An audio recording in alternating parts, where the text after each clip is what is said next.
Yesterday, I asked the Lieutenant Governor to dissolve the Legislative Assembly, and an election has been called for October 24th here in British Columbia. I want to reiterate how difficult that decision was for me.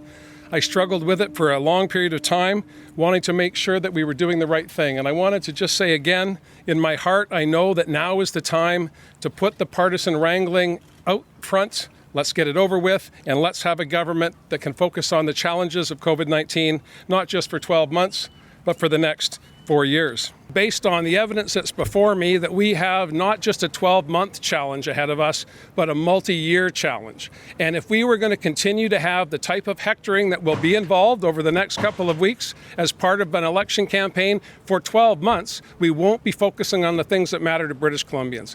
It's time to put the politics behind us. An election will do that. This is about making sure that people have a say. It's never a bad time to ask British Columbians what they want to do, where they want to go, and who they want to lead them, and that's why I called the election. Time after time after time, my colleagues across the country have looked to British Columbia for leadership. I believe there's been an election in New Brunswick, there will be an election in Saskatchewan. I am absolutely confident that the election process can be safe. But I also know that we have enormous economic and health challenges ahead of us. I've been very clear about that. I'm being straightforward with British Columbians when I say that today.